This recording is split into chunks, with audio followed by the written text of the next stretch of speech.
YouTube stream too.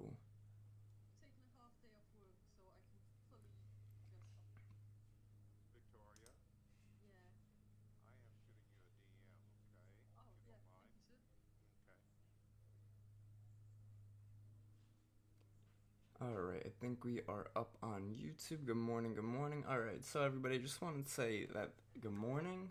This week we're going to be dedicating this week in the lives to just supply and demand and key level, support and resistance, things like that. I have Jeremy is going to be making some videos for us. He's working on some Bollinger videos and his JFan videos.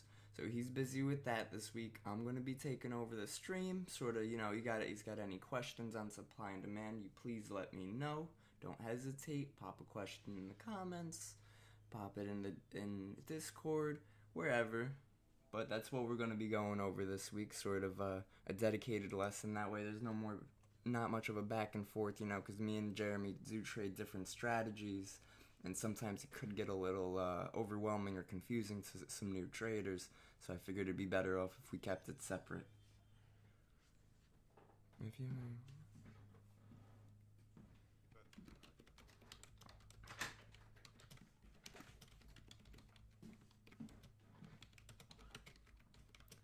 I gotta figure out how to get the desktop audio, 'cause I don't think you guys are coming up on YouTube. Audio input capture.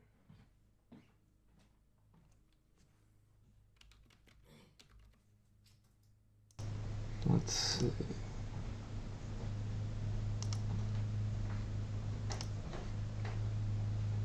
Alright, do one of you mind saying something?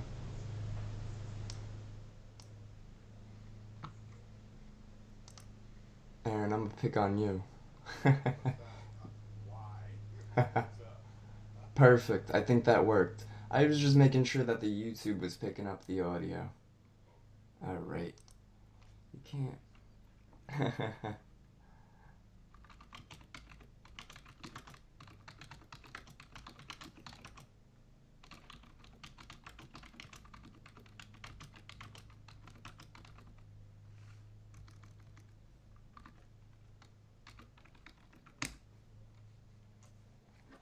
I'm doing at everyone in Discord. It's like, hold up, you really want to at 3,000 people?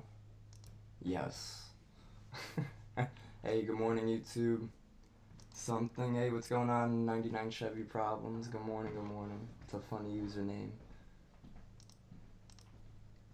Alright, let's start cooking with some supply and demand, guys. And anybody in YouTube, you guys got any questions, you holler, let me know too. Alright, so first thing I see immediately is that we're breaking demands on ES, right? MQ, we still haven't really made much of a demand right here, so Tesla, you want to see Tesla? Give me 99 problems, give me 1 minute. I'm going to run through ES real quick, just because most of the traders here do trade futures and ESMQ. And then I'm going to pop over to Tesla and we'll do some supply demand on Tesla as well. There we go. Yes. Yeah, should be up. It says I got 10 spectators.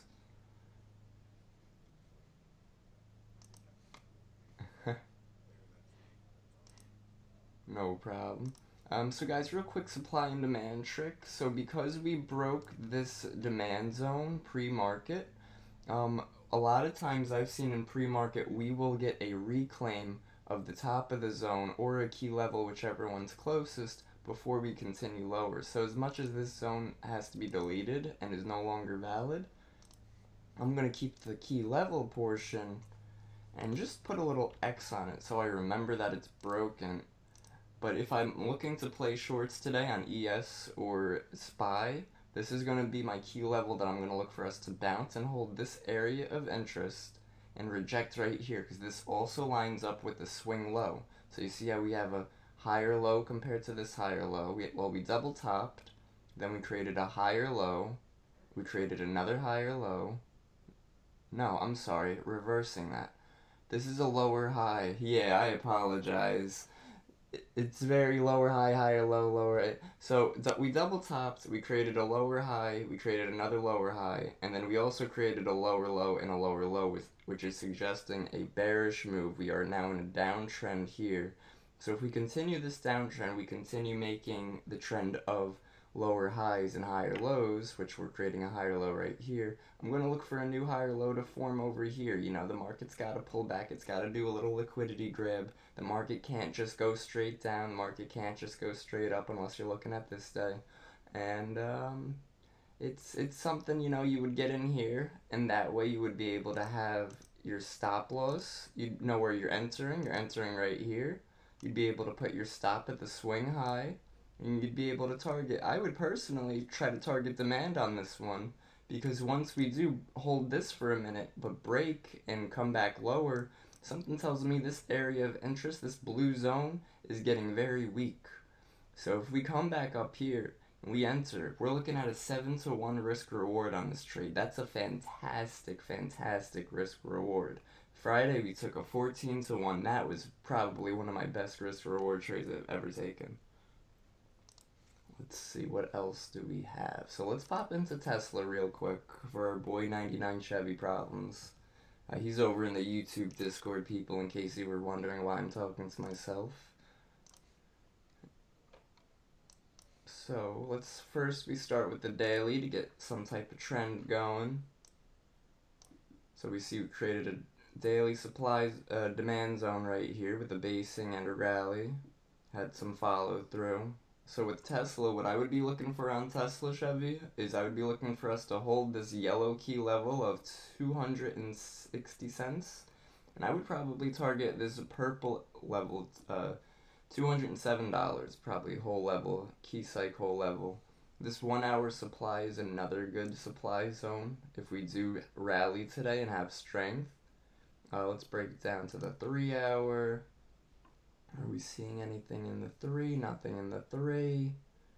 Check the 2 hour. Nothing in the 2 hour. So some people like to mark supply and demand with gap zones. I personally don't like them. Like, they could mark this out and they could want this gap to fill, and their trade could be like, as soon as we get into the gap, I'm going to short it and I'm going to get out at the gap fill. And a lot of times, what I was saying yesterday on the stream was we see us enter a gap fill and all retail gets short just for retail to get swallowed up again. You know, it's an obvious, hey, we're filling the gap. The market knows what retail looks for. So if we think we're filling the gap, look at that. We tried to fill this gap 3 times and we wicked it. So it's trapping retail over and over. This is the 1 hour supply zone I was watching. And the reason I really like this one is because it was a clean drop, had the basing candle, and it had a drop right afterwards. So not only does it have clean market structure, but it also lines up with this key level at 214, which is a whole key psychological level too. And what happened, we rejected it once, we opened and we hit it once and we rejected for about if we count the full move, about $10, count half the move, you know, obviously $4, $5, which is still a good move on Tesla, as I'm sure you know. But now what are we doing? We're coming back into this zone. We're coming back into it with strength. So again, if you're swinging Tesla, you know, and we're looking at the daily, and we think if you have a bullish bias and you want to play Tesla to the upside, you can maybe look for it to break this little range it's in right here, you know. Let's see. Do a little blue, make this blue. And that'll show us our little daily range. Then we'll be able to pop into some smaller time frames and really get a feel for that. Maybe even bring this one a little lower. Alright, so if you do want to play, you know, a breakout, I personally don't suggest taking breakout trades, just because it never really works out in my favor. I know sometimes it does. Sometimes breakout trades are great, especially if you're scalping. And you do need VVM. Guys, when I say VVM, I'm talking about volume, volatility, and momentum. If you don't have volume, and you don't have volatility, you do not take that trade. That means there's no momentum. We need volume and volatility to have momentum. These big moves, this is momentum. This is volume. Look at the volume spike over here. Look at the relative volume compared to these other days. Sure, we had one spike, one spike, one spike. These are just the morning. These are just the opens. We had the open spike with strong volume follow through, which is also what created this daily demand zone. So, if you really want to be patient on a Tesla trade, you could set an alert for when we get back into this daily zone and swing some calls once we get in, swing some 200 calls, wait for us to get back there. Or if you wanted for us to break this range, I would wait for us to break the range, come back and retest. Always wait for a retest. Always wait for the market to show that it's creating a higher high or a higher low, that the trend is still your friend and we're still going up higher. So wait for a break, wait for a retest. Once you get that retest, you're able to take it long. Let's see. So let's say we go from here, we break up, and we come right back to here. I would wait for the candle to close. You always want to wait for a candle to close, because what could happen is it could be a 5-minute candle, and instead of being patient, we don't wait for it to close, and as soon as it retests this zone, we get in long. But then what happens? It continues. So that's also why we have to use ES, NQ, the VIX when making our trade plans, because what's great about it is this gives us the general feel for the market, the general idea of trend, and trend is our friend. So let's take a look. Let me just get VWAP off of there.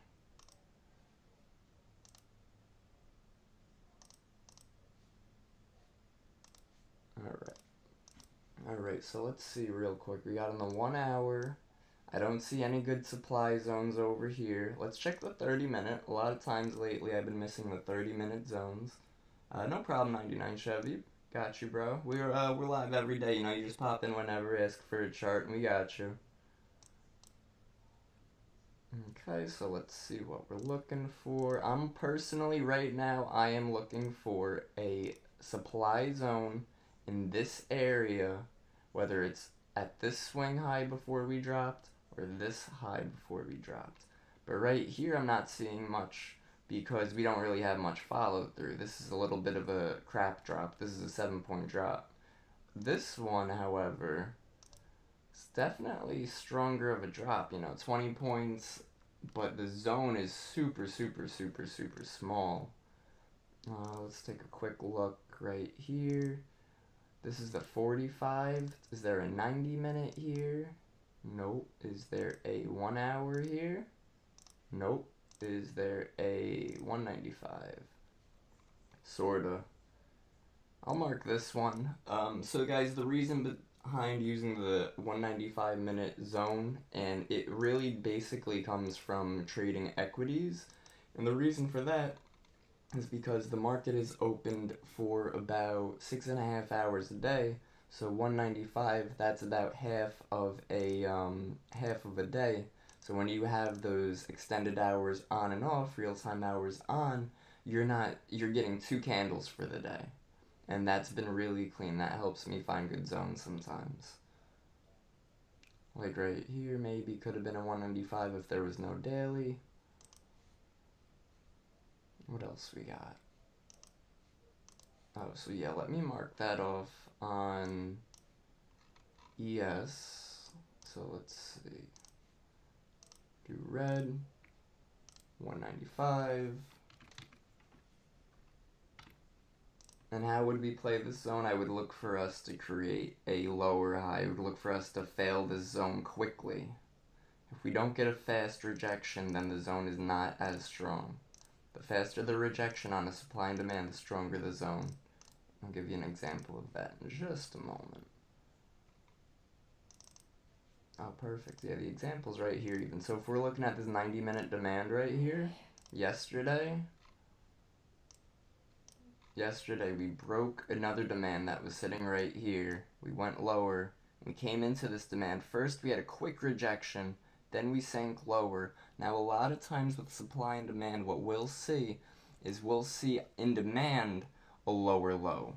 So you see how right here, the trend is, right, if we're saying the trend is our friend, and we just created this lower low right here, but we have to take note, there's demand right here. This lower low could be faking out retail, and it could be a liquidity grab, because the stock market needs to perform a liquidity grab before it gives us another move higher, because it can't just go up without volume. It can't just go up without that push. So what's it do? We fail this key level, we fail into demand, and we start to reverse. Now everybody who was just chasing shorts, they start to fill their order, they start to stop out. People are placing their stops right here, right? Because this is where we had this previous range. People are entering shorts right here thinking that's the move. Meanwhile, they just get swamped up. Bulls came in. There was a demand zone here. And that's what's great about supply and demand is a lot of retail doesn't use it. So we get the advantage of saying, oh, look, if we do get a reversal, it's most likely going to be in this zone. It's most likely going to be off this level. And what's great too is this key level. I love using key levels along with my supply and demand because it really gives you incentive, and it gives you that extra area to either enter or exit. So like let's say right, we get in this demand. My target, if not VWAP, would have been this area of interest, which look, we wicked right into. And that's what's great about having good supply, demand, and areas of interest too, is once you do start like feeling out the good zones, the bad zones, once you start getting some really good levels in there, you'll see the rejections, you'll see the reactions, and it's like mesmerizing. It's mind-blowing to see the stock react almost so perfectly to our levels.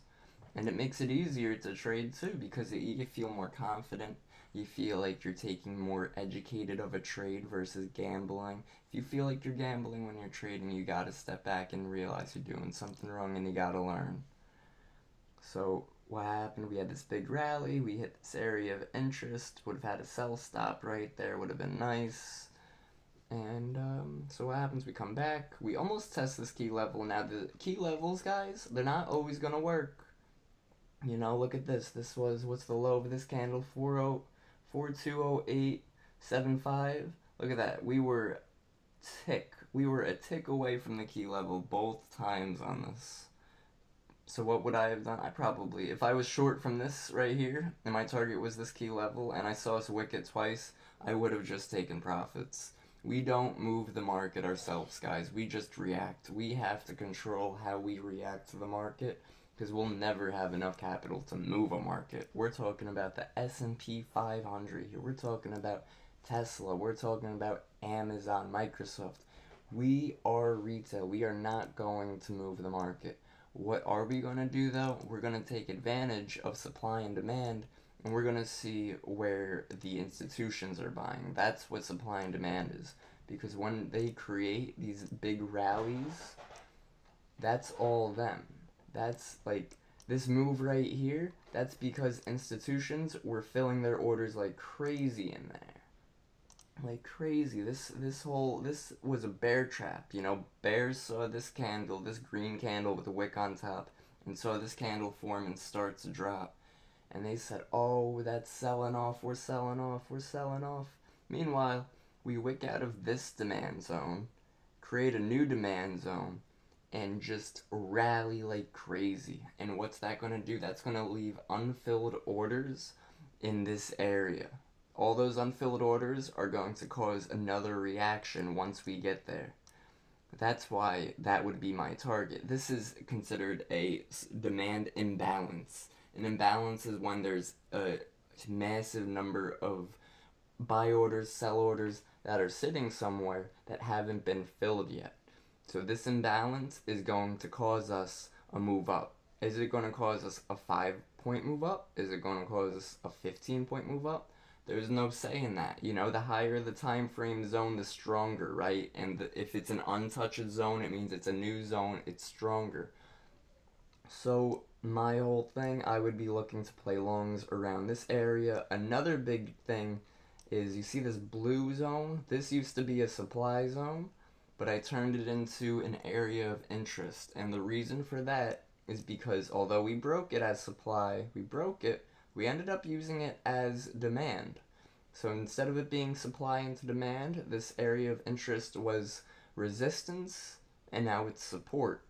And then it broke it again, and it used it as resistance, and then we created the demand zone on top of it, which tells me this area is that much stronger. So my goal, my trade, and we probably won't even get down here today, which means this is gonna have to be a pre-planned trade. I'm going to be looking to take it long in this area, and I will target this area of interest. Let's see. So I would take it long here, put my stop. So you could do this a few ways. I personally would put my stop at the bottom of the area of interest. Let's move this out of here for a sec. And again, target would be this area of interest from the demand.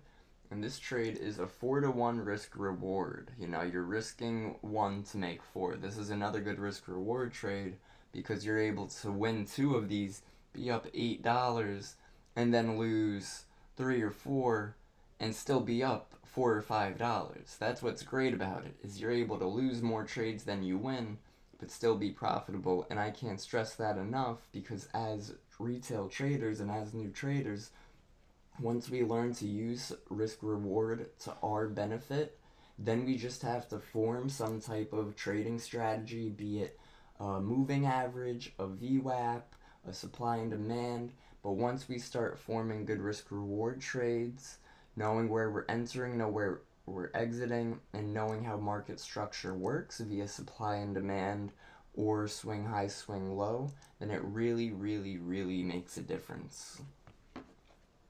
I'm just gonna shoot Jeremy a message real quick.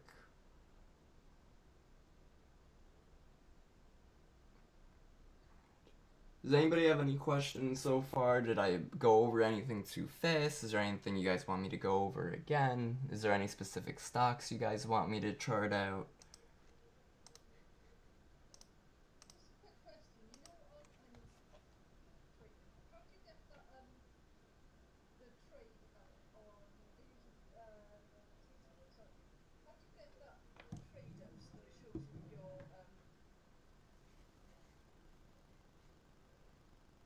Oh, it's glitching a bit. Hello?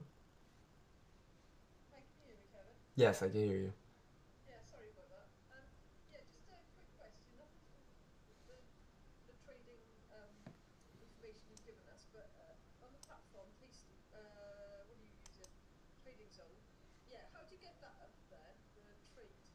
This thing? So this is on TradingView, and it's under one of these tool things. It's this one right here. It's actually always going to show a picture of it because the long position's the first one. But it's about 2, 3, 4. Nice, no problem. Sure, they got a short one and a long one, and you could sort of mess around with the settings and like what your account size is and stuff. That way, when it shows you the risk reward and things like that, it'll tell you the actual price of your account once that trade is taken, and if you lose or if you win. Sure.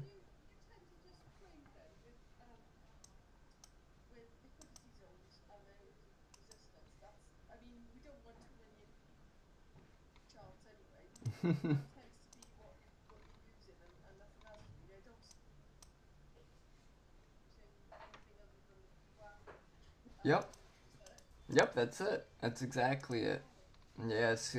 So it's purely basically price action, and when I was using Thinkorswim, I would use like the depth of market and things like that. We are working on getting some things rolling for us at Bullish Bears, so we are able to get more depth of market and things like that going with TradingView. Like right now, the depth of market, the DOM, it just shows bid and ask, which is okay, but I prefer to see all of the numbers. You know what I'm saying? I want to see, are we really heavy on the ask size? Are we really heavy on the bid size? What's really winning?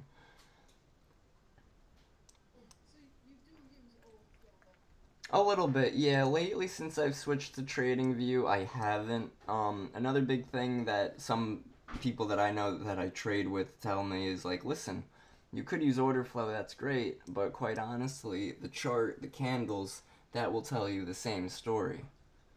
You know, like the wicks will tell you there's weakness to the bottom. If you see all these wicks to the bottom, that means bears kept trying and bulls kept taking control.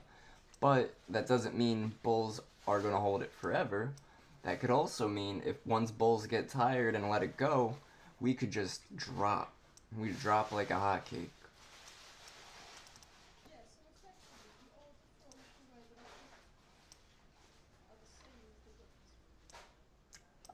Yes and no. It's the body too. When charting supply and demand, it's also the body. So if this was a supply zone right here, if this candle was a supply zone, I know Jeremy marks his supply and demand with just the wicks, right? So that's one way of doing it, because those wicks, you also got to think of those wicks as an area of interest, as an area where people got faked out. There will be a lot of stops at the top of the wick. You got to think of how retail will trade, and yeah, that's another way to set supply and demand. Some traders do supply and demand from these wicks, which personally I don't like that, because that's putting the supply and demand before my supply and demand. But which would mean my supply and demand doesn't even touch for the rejection, which doesn't make sense because my supply and demand has been working very well. But yeah, that's basically it. And if you guys take a look, I did delete that 90-minute demand zone, but the key level at least. But we did end up wicking and creating that higher low right off of here, just like I was talking about earlier this morning. You know, would look for a higher low. I wanted the higher low a little closer to this yellow line, but you know what? We got the higher lows, higher low. We had two right here really quick, and that's probably, like, we had one right here, and then we had another one right here, and then this third really fast one right here. So that would be, so you would, like I was saying, you would want to short it closer to these swing highs, because once you start shorting over here, you have to put your stop all the way up here, you know, to give yourself a valid stop. If you don't, what's going to happen, like let's say you enter here, you have to put your stop here and your target's down here. That's great, you know, you got a 2.5 risk reward, that's good. But in my opinion, that's still just too big of a stop, you know? Especially if you're able to wait for us to maybe make another swing high right here. Like let's see if we can pull up. Yep, let's see if we can pull up one more time and show weakness, and if the candle could close, if we could get a 5 minute to close over here, and maybe even wick towards the top, towards this wick, but it can't pass it. I can't stress it enough. If we want to pull back, we cannot pass this wick right here, because that could be a trend reversal.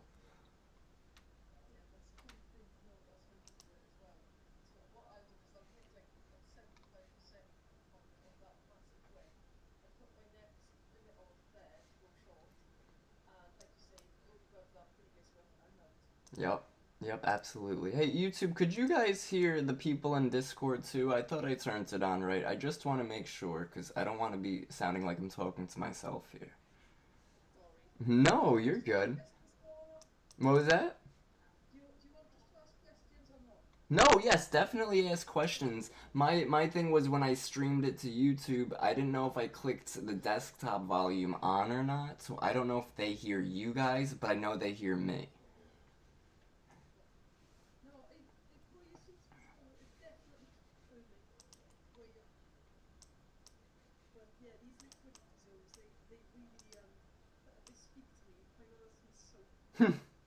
No, that's good. Nice, good.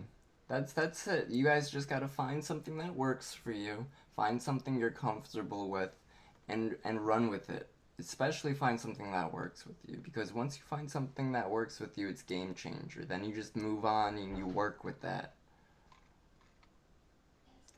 You're welcome. My pleasure. No, you sound like Alvin and the Chipmunks, Aaron.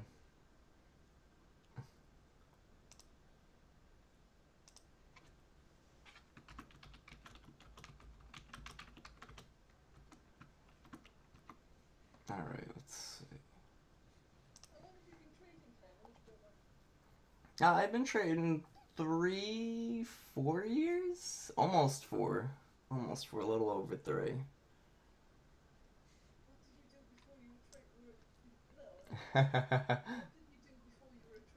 I was a manager and pharmacy technician over at CVS. I loved that, but I got really sick, so I had to get out of work for a bit, and that's how I found trading.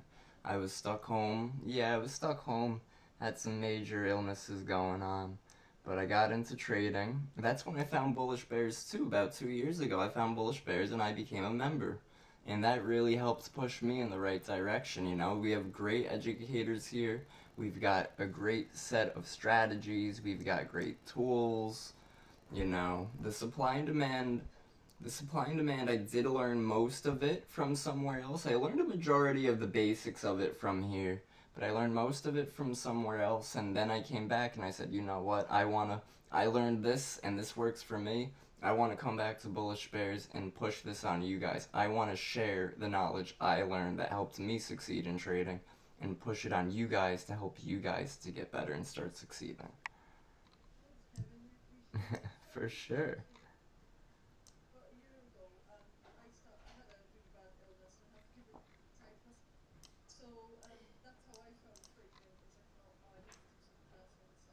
Yeah.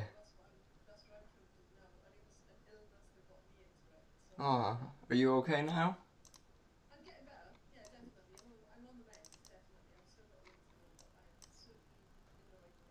Good. Yes, much better, thank you.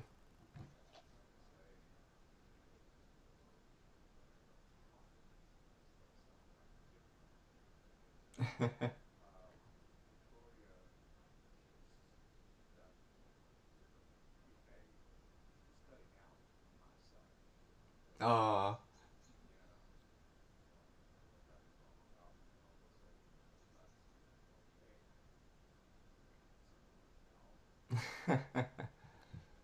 Yeah. That's strange. No, she came through okay on my side.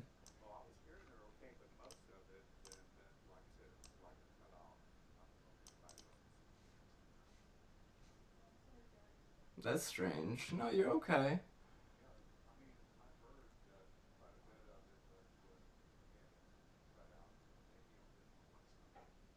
Sure. I'll check it out on we'll check it out on YouTube and we'll see that your voices didn't make it to YouTube again. No, I think it's working. I hope it's working. Alright, let's see. So you see how we're holding the bottom of this area of interest pretty strong? Let's see if we get a bounce from here and see if we get another rejection to create another higher low over here. Wait, higher low, lower high. One day I'll be smooth with that stuff, guys. I know what I'm talking about. I'm just getting the wording wrong. Hey, as long as you know what I mean, but I will work on getting the wording right. Very good. Another big thing I use, guys, is VIX when I'm trading. So VIX right now, 15 minute. I like to use VIX on the 5 minute. And it looks like right now, what do, do, looks like VIX is in this tough range right here. And that sort of just makes it hard to do anything on ES. Except that it did create, if we do stall here and go higher, this will be a higher low on VIX. which means we're going higher on VIX, and that could essentially mean we're going lower on ES and NQ. So we'll see how this trade plays out. This 8-to-1 risk reward. That was solid. That's decent. I did not enter this trade, but I definitely gave enough time in case anybody else did want to enter it. And again, I do believe we're going to get a little bit of pullback before we go lower. And another thing too, guys, if you're scalping and you see that bears are having trouble holding it lower, and we're at the bottom of an area of interest, or at the bottom of a demand zone, or at the top of a supply zone, a lot of times we get our rejections from the very start of the zone or the very bottom of the zone. So, with that being said, if you were to enter here a long position, you're able to put your stop like literally a tick, 2 ticks, like I'd say at the low, and then maybe target the top of the range. But again, not something I would do. Counter trend trading at that point. Because VIX wants higher. And essentially we would have already been in the short play. A lot of times, guys, with trading is all about patience and waiting for your right entry. If you missed this short entry up here, don't go chasing it. Maybe you could chase it on the following candle, right? But then you got to move your risk reward down and move your stop. And then as we go, you can move this a bit. You can move it to this wick, right? And then you have a better risk reward. And now we're going lower. But again, just remember, we will never ever move the market ourselves. We're just reacting to it. We just be patient, we wait for the moves, we wait for either a supply or demand to enter, or we wait for some type of swing high or swing low to enter, so we're able to put our stop at certain areas. So like, let's say I wanted to short right here. Like if I was watching the market right here, and we're going, we double top right here, I'm gonna wait for us to come up one more time. And then, as much as you gotta wait. And then once we start selling, we're able to say, let me go short here, target even just the zone, and put my stop at this previous swing high. And even that is with, that's using area of interest as a target, instead of using it as an entry. Let's see, does VWAP line up with that? Look at that, VWAP lines up with that too. I always forget to turn VWAP back on because a lot of times I do like trading with the naked chart, but it's very helpful because it's a volume weighted price. So it's not a moving average that's measured by the move and that's delayed, but it's actually measured by volume and price, which is huge because that's also what supply and demand is. We look for liquidity, we look for volume, we look for price.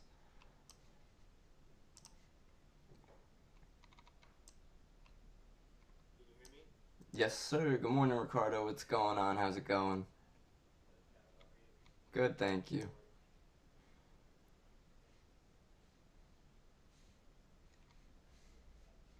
Ricardo, you take any trades today so far? Not yet. Just waiting to see if this is going to break down. Gotcha. What we could see here is... Sorry, I just heard somebody try to talk. Go on. No, I was just gonna say I'm in a quick scalp. You going lower? Short? Yes. Nice. Control, yeah. Be careful because we do present some divergence on ES and NQ at the moment, but... I'm out, I've made $15, which is halfway. Hey, there you go. There you go. Now we're cooking. So the divergence I was gonna point out real quick is, but it could be broken because these 5 minutes, again, 5-minute divergence are not good. We want the 5 minutes to close, we want a 15-minute to close, and that's how we find divergence. Because right now the divergence is right here, right? It's this low to right here. Oh wow, even right here. And then it's NQ. See how NQ is creating a higher low right here. ES created a lower low right here. But again, this is the 5-minute we haven't closed. This 5-minute on NQ could completely just keep dumping to bring ES lower, which will go with our bearish plan. But yeah, that's divergence for you. You know, you look for divergence, you use divergence to your advantage, but never jump the gun with the divergence, because this divergence could not play out. Right now, if somebody was in this trade,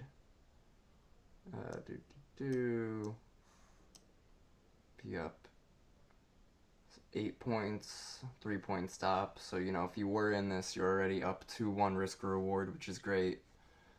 Let's pop into equities real quick. What's going on over there?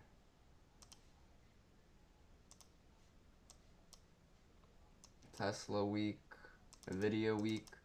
Let's take a look into some relative strength, guys. Also, take a look with Nvidia. It does have a gap to fill, about $4 more to fill that gap, and it does look like it wants to fill it, which will help pull the market lower. So it's looking like this move is going to work out. This 8-1 risk reward on this trade, but we shall see. Another thing, let's see, Microsoft also in this range. Let's throw a little channel on Microsoft. Parallel channel.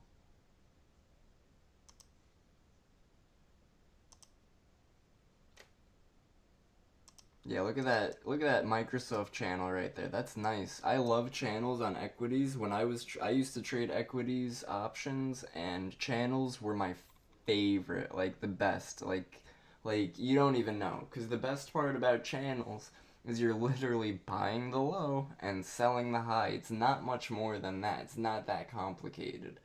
What's complicated is being disciplined enough to not go, oh, well, we just broke the middle. We're going to make our way up here. I'm going to go in along here. You can't do that, because you're not buying the high or selling the low at that point. At that point, you're buying in the middle and flipping a coin, and you're back to not trading. You're back to gambling, and that's super dumb. Can't do that.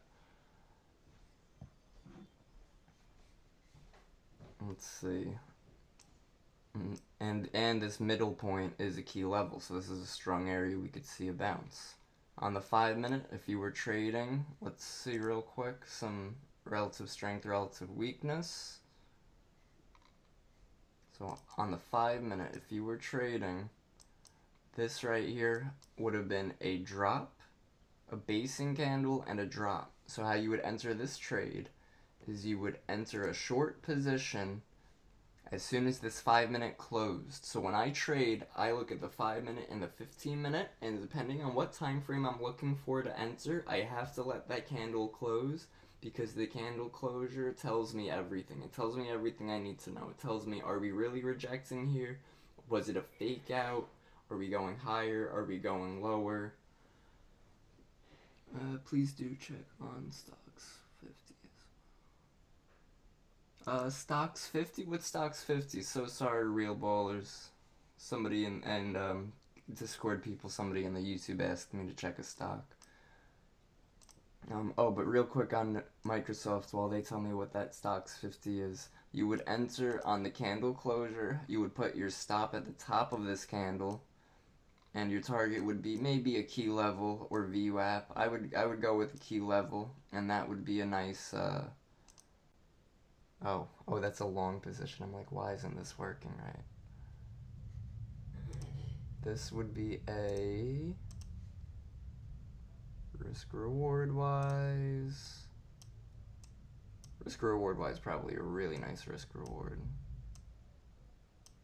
Yeah, 6-1 risk reward, and we're just going lower. So at this point, you would be able to move your stop to either break even or further down to make it a no-lose trade, which is great.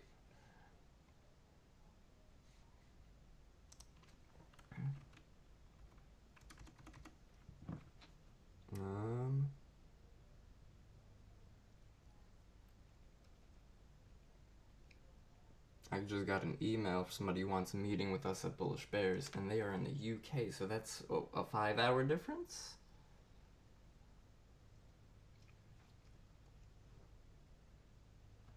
Stocks 50. Yeah, right?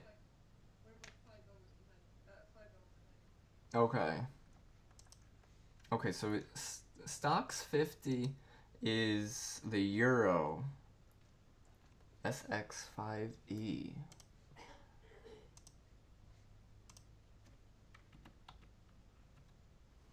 Okay, we could check that out for you. Let's do a quick little supply and demand on that. That's fun. So you guys suggest any stock, supply and demand works on anything with high volume and high liquidity. So let's first start with the daily. Right, we always start with the daily time frame. See this is a little bit of a basing. This could be a daily demand zone. This could sort of be a daily demand. This could be a daily supply. This may be a daily supply. Alright, so let's get into some supply zones. Mark this one out as a daily.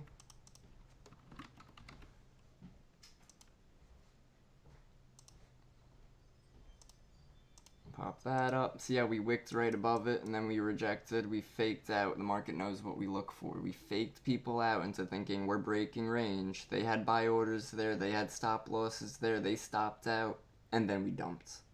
Those people who just got faked into here, faked out of here, they just wrecked. They just got wrecked. We pulled back. They thought, oh, okay, anybody who hasn't stopped out of this, because look at that, we ended up breaking the bottom of this range too, which also could have trapped shorts now, because then we bounced higher. But what do? We zoomed out and we saw we created a lower high, and another lower high. And what did we do also? Lower low, another lower low. So what I would look for at this moment is a supply zone in this area for us to bounce back and reject. So let's look at a smaller time frame. Check the 8. Let's check the 4. Anything on the 4? We sort of have a 4-hour right here. So let's check this out. We'll mark this as a 4-hour for now, and if we see anything cleaner on the smaller time frames, then we'll mark that as well, or we'll get rid of the 4-hour. And the reason I say that is because, yes, this is a basing. Yes, this is a drop with continuation. This basing, it's got a pretty big body. But the continuation is very strong, and this is an engulfing candle to create the supply zone, so that's also very strong and something to consider. So let's check out the 3-hour. Nothing on the 3. Maybe like this right here, but we'll see. We'll come back to it. 2-hour. Nothing so much on the 2-hour. Maybe right here. 1 hour. 1 hour, we sort of got something. So the 1 hour, I would mark this 1 hour zone and mark the rectangle in here. And basically what I would look for is a hard rejection off this zone, because now we're creating a supply zone within a larger supply zone. So I wouldn't short here, I wouldn't short here, I wouldn't short here. Let's see if there's a supply zone here. Another thing you could look for if you're having trouble finding supply and demand, look for areas of consolidation. Wherever there's an area of consolidation, there's most likely a supply or a demand zone formed. So right here, we're looking at the 1 hour and we see this little action. So let's look back at like a 90-minute. And there it is. Or let's look at a 2-hour, I believe wasn't there, right? But we also saw these wicks, which these wicks tell me there was a rejection, there was a pullback. So let's look at the smaller time frame. 45 even. We sort of have a 45 tiny zone, but I don't like that. 195, nothing. So it looks like we're going to end up marking this as a 90-minute zone. And what's strong about this zone is if you look left, it lines up with this area of interest. And if you look left again, this area of interest. So, in my opinion, in my eyes, what I see here is also a key level. We held it here, we held it here, we had trouble, we held it. So now we're getting this key level along with the supply zone. So that's a double confirmation. That makes this zone stronger than a normal zone. So let's pop that there. Throw a little, what time frame are we in? 90 minute. All right. we could see now. Let's see. It looks like we have a dailies 90 minutes demand zone right here.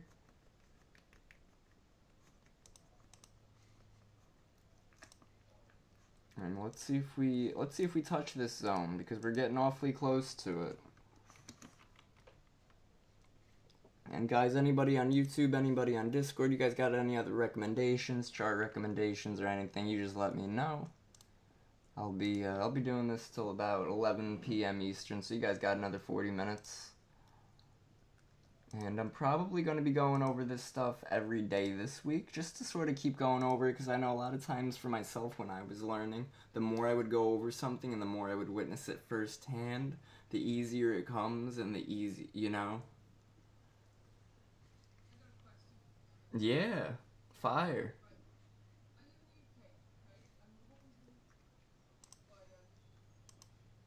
Oh, you're cutting out. You're cutting out. I see what Aaron was talking about before.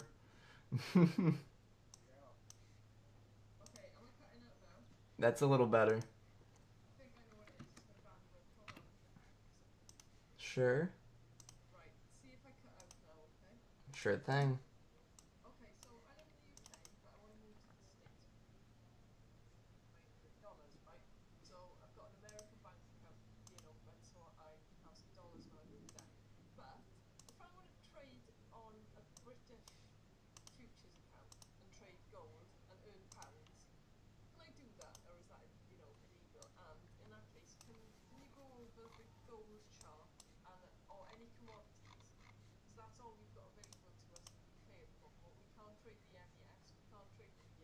Aw, yeah, we could do gold. Yeah. Absolutely, whatever you want. Yeah. So let's do daily on that real quick. For legit Quan, Real Ballers Be Your Own Greatness, yeah, he's over on YouTube. Here are your supply and demand zones on what'd you ask for? Stocks 50. So basically, I would be using these areas and these zones to look to enter or to look to target. Let me get real quick some more key levels in there.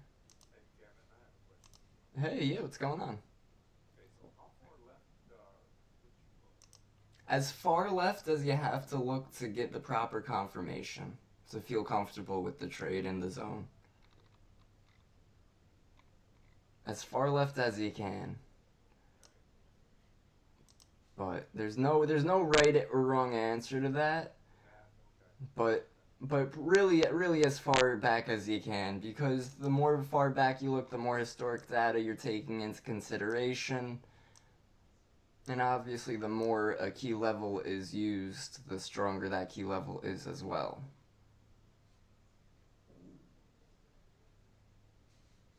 Alright, so yeah, again, one more time, legit Quan, this is all you, bro. Looks like we're coming into this, demand zone right now, almost. That's cool.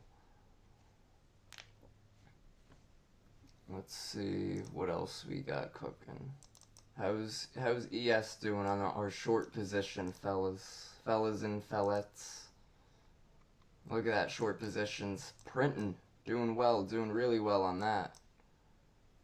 Up 13 points with a 3-point stop right now. That's like a 4-to-1 risk reward if you exited right now. That's nice. Alright, so gold. We're going for gold.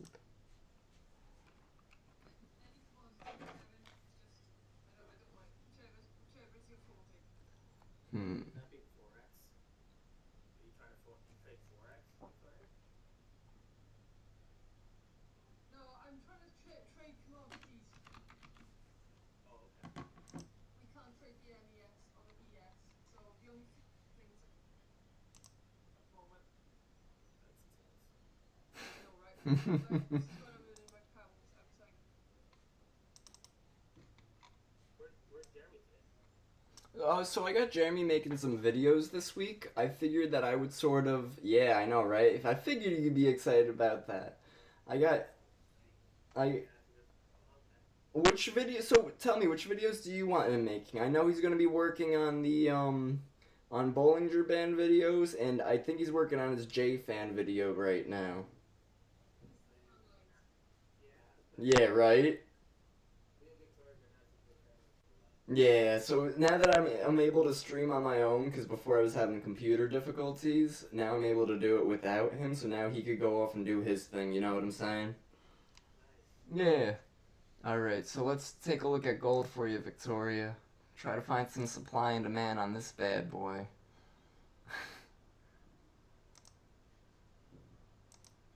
Here we go, here's a supply zone, because we have... Oh yeah? What'd you say it was, the dollar? I mean, that makes sense, hence why ES is also dropping.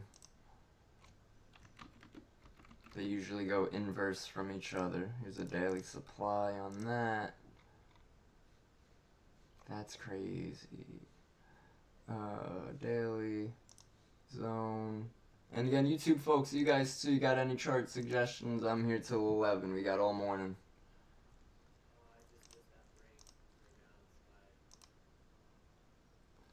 You're Cali, right? Or West Coast? Yeah. No, you're... Oh. Oh. Oh, right, Canada. That's it. But wait, what time is it by you right now? Okay. Oh, I thought, for whatever reason, I thought you were West Coast time. This live's experience is over the roof.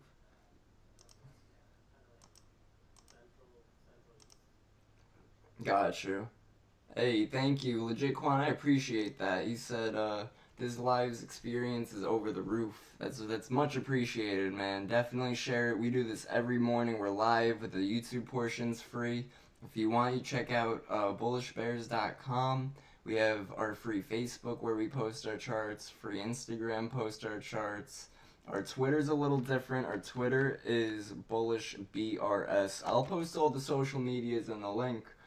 But obviously also under the comments in the live thing, it has our website and stuff. It's only $47 for a month. And, you know, we have yearlies, monthlies, and all that too. Lifetime and everything. But we're a great community, and we're all here for each other. We all help each other succeed. We all help each other learn. And it's great to do it with people. It's hard to learn trading alone. It's impossible if you ask me. Alright, let's see.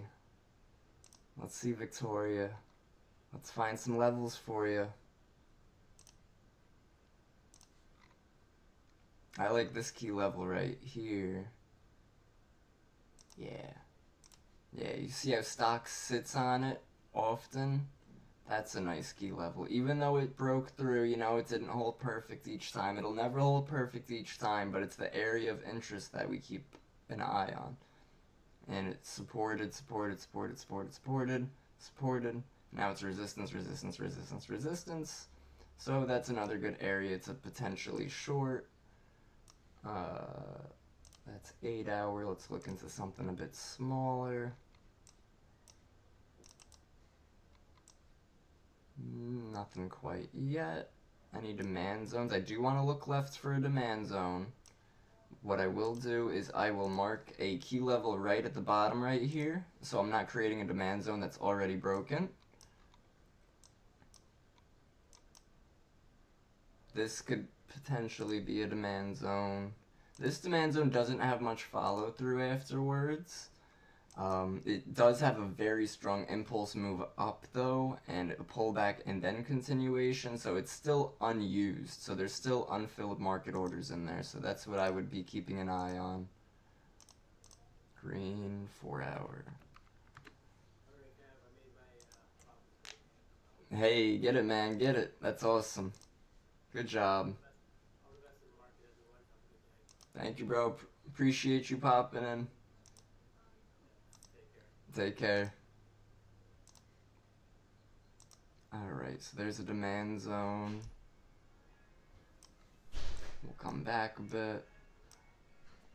Oh, look how that key level worked, by the way. That's nice. Alright, let's see. We got a 3 hour, any 3 hour zones? Alright, here we go. This might be something. A 3 hour demand, 3 hour supply zone that's also lining up with this key level. Again, guys, when you have a key level inside a supply or demand, that makes it extremely high probability. That makes it a lot stronger than a normal supply or demand zone, because now it also has a support and resistance level in it as well.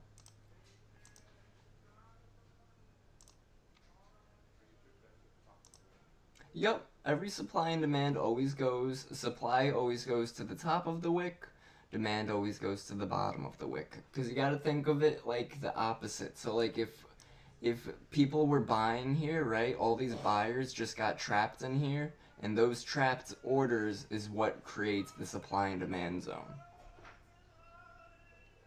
So like this big impulse move lower, that leaves from 1975 to 1985 a whole lot of unfilled orders. And another thing too, the reason we had such a big impulse move down is because institutions forced it down.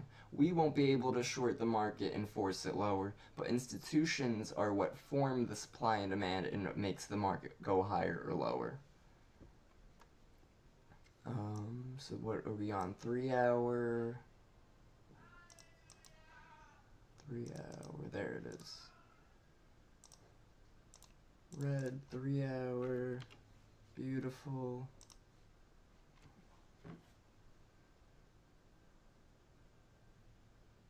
Alright, let's see, 3 hour on there. I do see, and here down here too, we also got a 3 hour demand zone that wicked right off of a key level too. So that's pretty clean as well.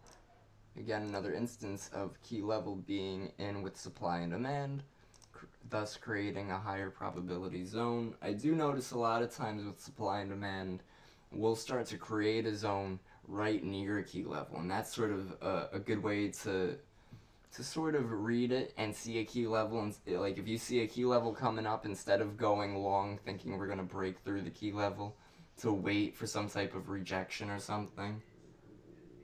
James Bennett, yo, I'm so sorry, James. I just saw your comments about how I draw my supply and demand. Give me one moment, I'll break it down for you. Let's do 3 hour green. Alright, James, are you there?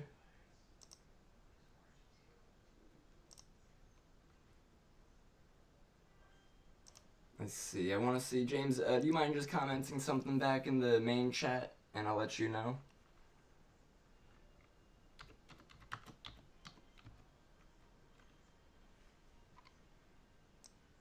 Yep, I'm here, noise. Alright, so supply and demand, I could go into how they work, but I'll just show you, like, visually how I find them.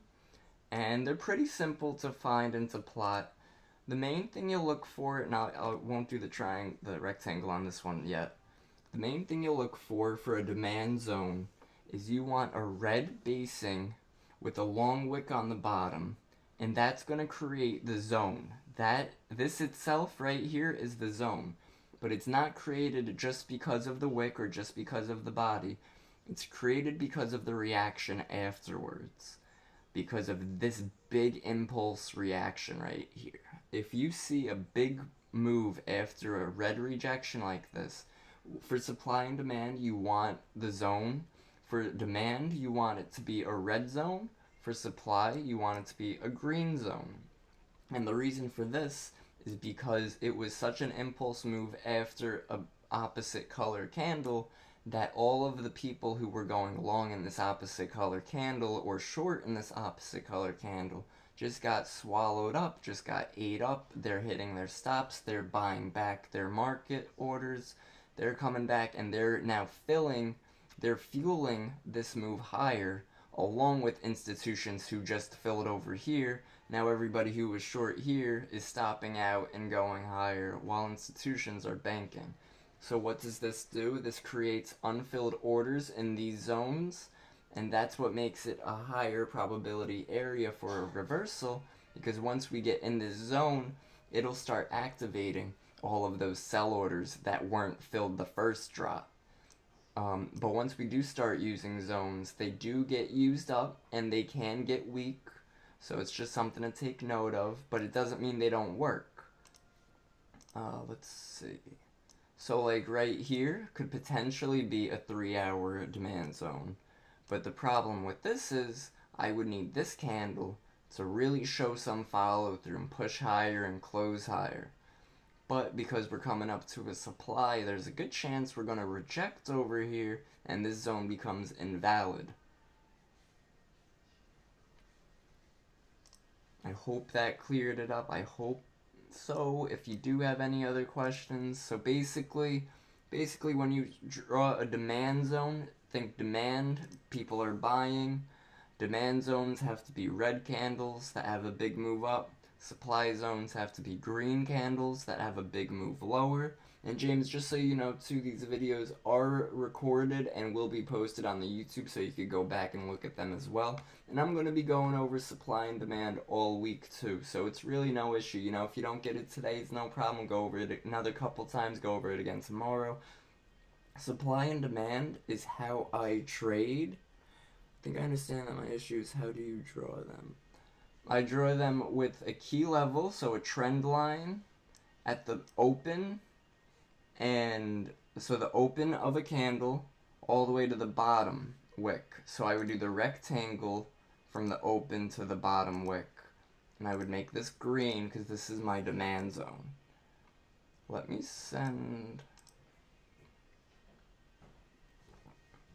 do a little screenshot. That'll also make it a bit easier to understand. Oh, you know what? I have a better idea.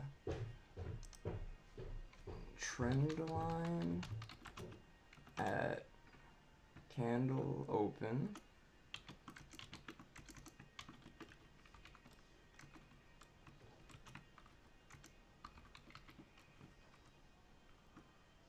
Rectangle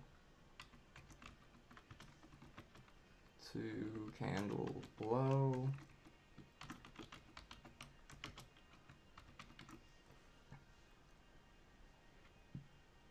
And that's pretty much it for demand. And then it's inverse for supply.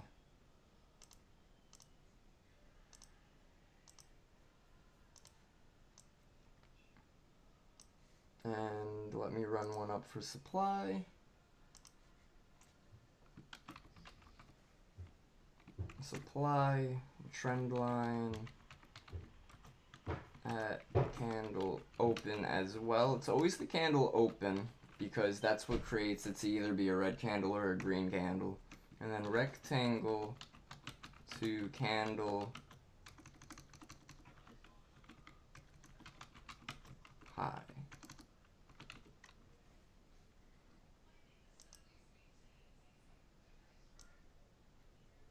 There we go. Beautiful. Copy image. Throw this up in here for you guys. We'll also be throwing that up to our social medias as well. You take a screenshot. Everybody make sure you take your screenshot. Take some notes.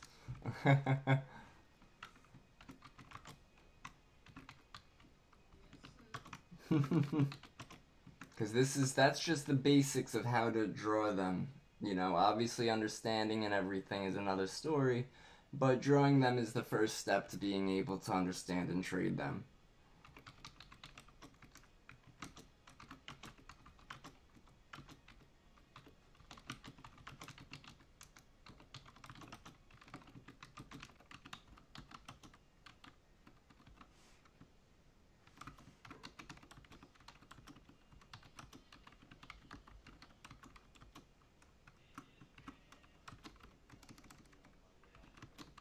All right.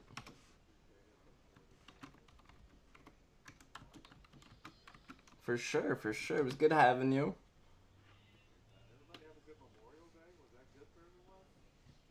Yeah. All right. For sure, thank you. See you tomorrow. All right. Alright, hey Bullish Bears community, I hope you're all having a great trading week. Here are some examples of how to find supply and demand. Nice. Alright, YouTube folks, you guys got any chart recommendations? Discord, you guys too? You guys want to see ES, NQ, VIX? Let me delete these. And we'll move on over to,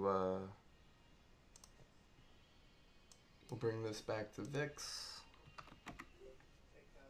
Yeah, what's going on?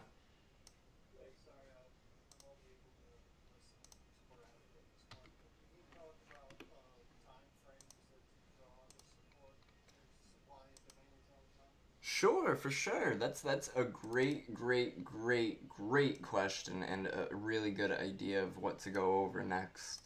I appreciate that. So basically, time frame wise, guys, these are the time frames I look for when trading my supply and demand. I'll look for anywhere from the 30-minute all the way to the 8-hour, all the way to the daily, even sometimes a weekly zone. But weekly zones, you have to know, are obviously going to be way bigger than like a daily or a 4-hour. Like, these are going to be huge zones. But it doesn't mean they're not valid. Like, check this out. We could potentially have a daily zone right here because we have a red basing and a big impulse move higher. And then what happened? This candle came all the way down, tested the zone and held it, but it went too deep in the zone. I'm not a big fan of this, plus not much continuation. So I would go somewhere lower, look at the daily, and say, okay, well, it looks like we have a daily supply demand zone here, but we already had this 8-hour demand zone, and that's what worked, that's what held us. So I'll look for something else. I'll look for, let's say, go to an 8-hour, right? And we'll see what the 8-hour is doing. It's sort of hard to tell because this chart's already mapped out. I think if I just do a new tab, did trade rewind one or something. Oh, these are marked out too. You know what? Here. Let's start anew for all of you. Beautiful. Beautiful. Okay, perfect. So here we go. Here's going to be a little supply and demand lesson on how I go from my time frames and what time frames I look for. So I would look at an naked chart and I would look at the weekly. Say, okay, well, I see a weekly zone. Instantly, I see a weekly supply zone right here. We had a nice big rejection as a tiny green body. Nice big rejection. And look at that follow through. Oh my god, what a drop. What follow through. I'm going to definitely mark this zone as a daily. Oh no, I'm a weekly, I'm sorry. Weekly, so that's even stronger. You gotta also take note, guys, the higher the time frame the zone, the stronger the zone. So weekly. Do that. And we'll do a little triangle. A little triangle, a little rectangle. Me not knowing my shapes. Alright, so there's our weekly. Oh, looks like there's another weekly, but a demand zone right here. So you see that? We had that nice basing candle, a red basing candle, so we're going to mark the trend line at the candle open, and then we're going to do the rectangle to the bottom of the candle. So basically the swing low. And if we look left, it's a strong area, because this trend line, if we look left, lined up with right here, and that was also an area we rejected. Look left again, and it's again another area. So this is a strong zone, because if you look left, there's also consolidation and support resistance. So now that we're done looking at the weekly, there's not going to be any good zones in this mess, because look how little these moves are. Like, you could have marked this as a demand zone, but look, it didn't work. And you know why? Because we didn't have a big impulse move.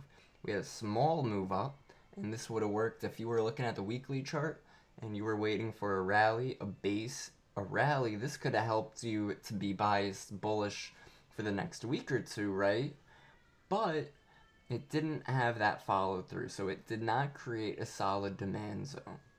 So what do? We go back to the daily now. Let's see if we got anything on the daily. And what do I see? I see a daily zone right here. Now sometimes this could really depend, this daily zone, because we have the basing candle here and a follow through and a drop, but we also have a basing candle at the top. So, you know, sometimes it's okay to sort of stretch a zone a little bit. Like me myself, sometimes I would do a zone like this, but personally, because we're at such a strong swing high right here, I'm comfortable with moving my zone to cover a few candles. Is this something I do often? Absolutely not. Is it something I'll do on a larger time frame when we have a strong swing high like this? Absolutely. Let's look left. We got a key level right here. That's a really clean key level. Style. Coordinates. No, it doesn't want to extend left. Alright, we gotta do the other one for that.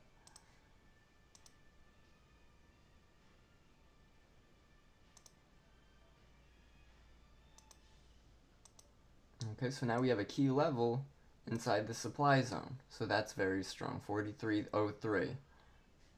We keep looking, keep looking. What do I see right here? Is a daily demand zone. Where is it? It's right here. I look for a rally. Basically, when I'm looking for supply and demand, I don't look for the basing at first. I look for the rallies first. So I see this rally right here. I see a rally right here. This rally doesn't really have that strong of a zone. This rally, however, does. And it also wasn't even used yet. So this is a strong zone because it hasn't even been used. So we'll mark that out. Green. Mark this as a daily.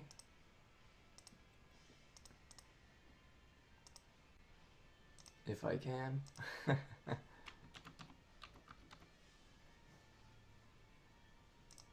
Alright, and now, you know, you could maybe mark this. This was that one that was like an 8 hour and the 8 hour held. But I'm just not a fan of the continuation on this one. So I'm going to look into a lower time frame. I'm going to look at the 8 hours. Sometimes I'll look at the 690, and the reason for that is because the futures market is open 23 hours a day, and 690 minutes is about half of the day. So you're going to get 2 candles a day, almost like when you look at equities and you look at the 195, it'll give you 2 candles. Hey, check out NVIDIA. It filled its gap and it rejected. Look at that. Oh wow, look at key level to key level on NVIDIA, and I don't even mark key levels that often on it.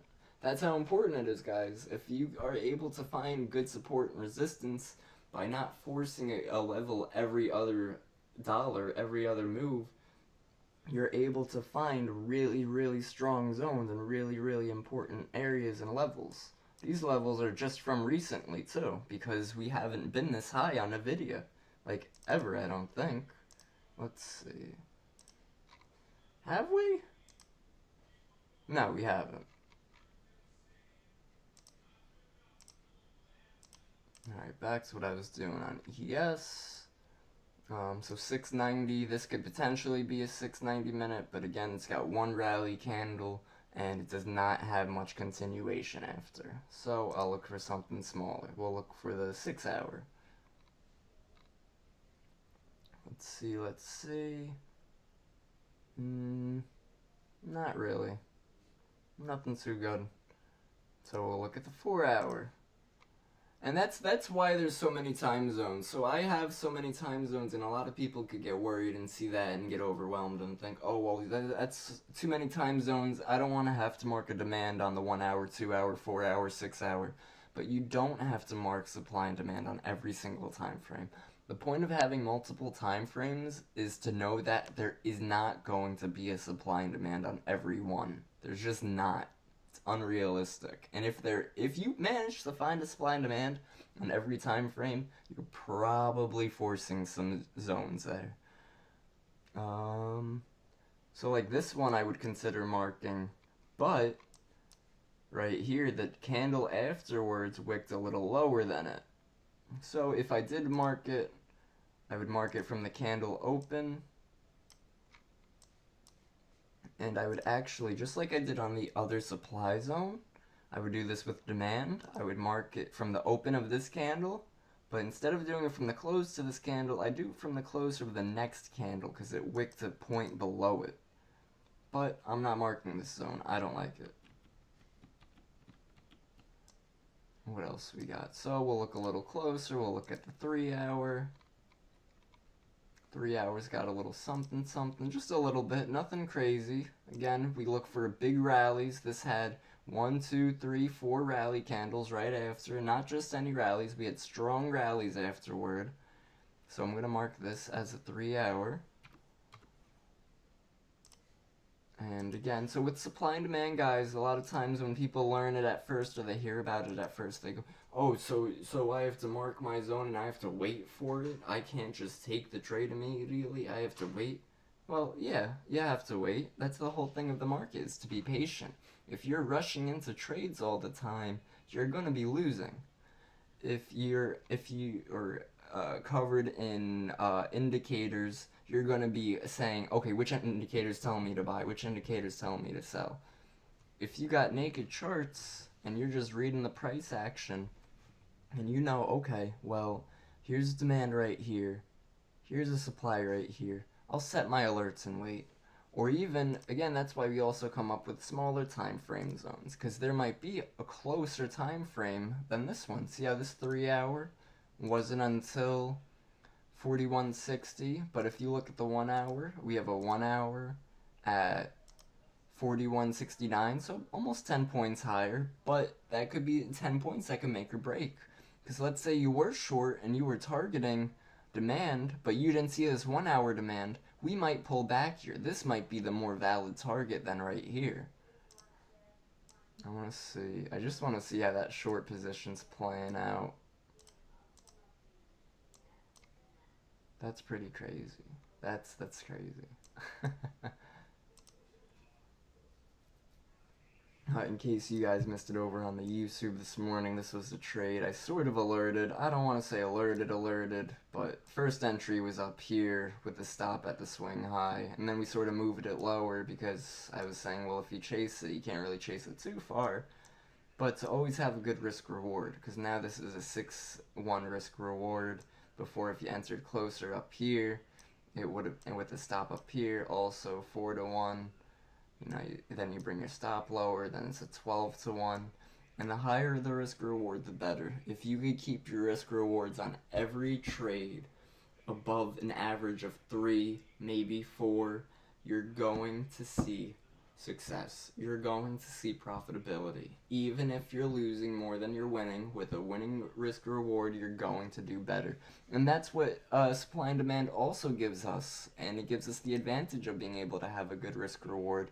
And the reason for that is because it gives us the zones that we should be watching. We're not just watching a random area. We're not saying, below 41.90 I'm going to short it. Sure, you could do that. You could go below 41.90, and if you gave yourself like a 5-point stop, you know, that'll work every now and then. You know, just shorting a random level, shorting a break, taking a breakout. I'm sure that'll work sometimes.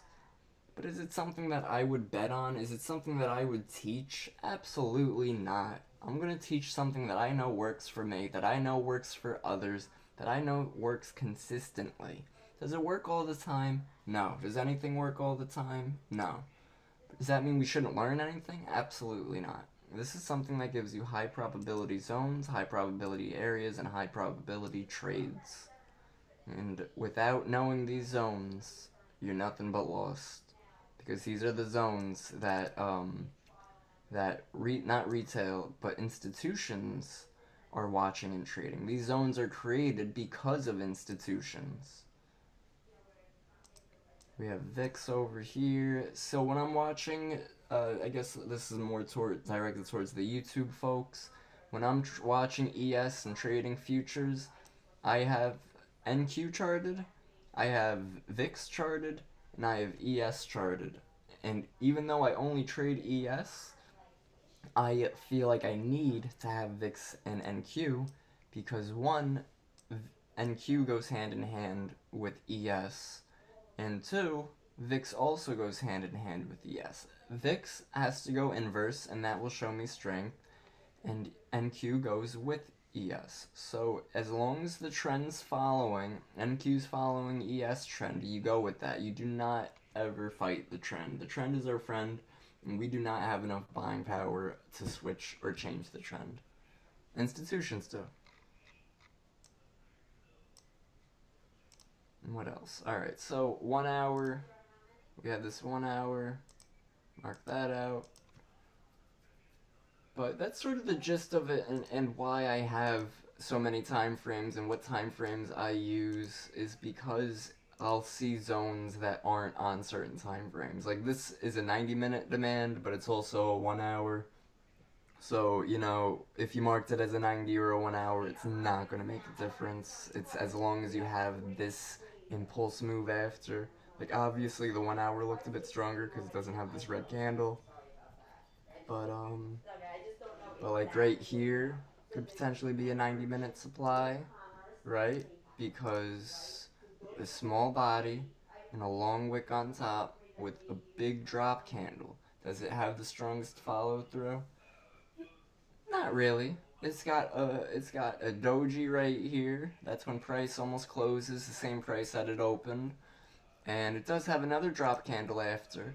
And another thing I'll take note is that this was a double top. So this is a strong area. There are a lot of sell orders here. This is something I want to mark and watch to short for the next time we get up here.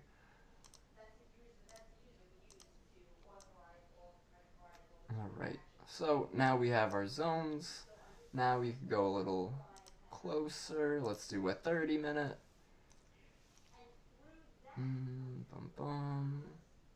45-minute. 30-minute. Try that. 15-minute? See, I wanted to find something where this wick rejected off of, so I was hoping for something right in this general area. Looks like the only thing I'm gonna get on this would probably be this right here. But this wouldn't be too valid of a zone because the following candle wicked above it. And again, that's not too valid. It's not too strong. Did it work? Would it have worked? Absolutely. Coulda, woulda, shoulda. You can't really trade off coulda, woulda, shoulda, but you could learn off of it, right? And if you're not learning, you're losing. If you're losing and learning, you're not losing. You're just learning. When we're trading in the market, when we're new traders, when we're learning, we have to take it at such small steps as possible. And I can't stress this enough. I'm telling YouTube people as well. I tell Discord people all the time, our members, we cannot expect consistency and profitability. I call losses tuition. Absolutely, Ironclad. You know it.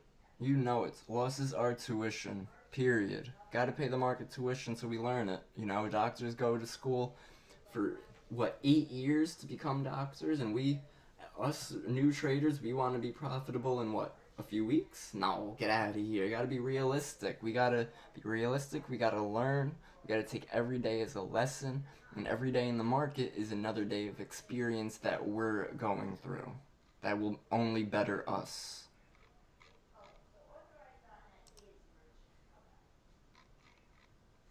I've lost my train of thought. Oh, right. We can't, as new traders, we can't expect profitability and to turn a corner if we don't feel we're learning every day. Our goal as new traders, when I say our, I mean you guys, the goal as new traders is to not become profitable immediately, but to make sure you're learning every day. Make sure you're giving yourself tasks. Make sure, like when I was learning supply and demand, first thing you gotta do with supply and demand is learn how to chart it. Once you learn how to chart it, then you could start working on, okay, where's support and resistance? Okay, where is, what supply and demands make good areas of interest versus what supply and demands should I just straight up delete and aren't good areas of interest? And it's all learning. It's all taking it slow, taking your time. You cannot rush it. You find something that goes at your pace. If you're a very antsy person, if you're a quick person, maybe scalping's more for you. If you're someone who's okay with entering a trade, having your stop loss and having your target and waiting for it to move to your direction, then maybe supply demand day trading or swinging is more for you. But it's really great, definitely. Let's see. So let's head back over here. Let's see what's going on with this short position we took. Oh, there's the 11 o'clock bell. Alright, real quick before I wrap it up over on the YouTube side, do you guys got any other questions, suggestions, any chart recommendations, any supply demand questions? Oh, my pleasure. Oh, good. My pleasure, Victoria. I'm very happy to hear that. I'm glad you learned something today.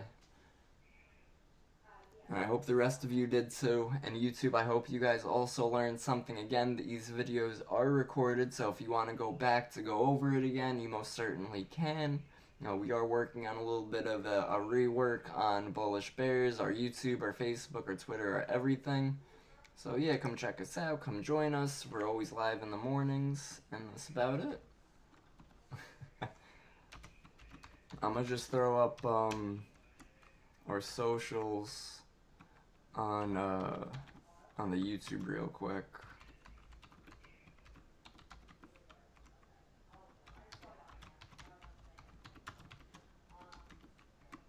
All right, there we go. Very good. All right, thank you again, guys. What's up? Nice. Oh, guys, Discord people, if you guys don't mind just popping in the YouTube just to push the numbers up just a little bit, just because we're working on that. I'm working on trying to get some type of new YouTube stuff, and we are trying to also get on Twitch as well as another streaming service. I was thinking of trying to link us to Facebook Live, because I'm pretty sure Facebook does a live thing too. But yeah, we're just trying to get more people involved, get more people learn, and get more people in the community and stuff. So I appreciate it, and appreciate you all for joining in and being part of our great community.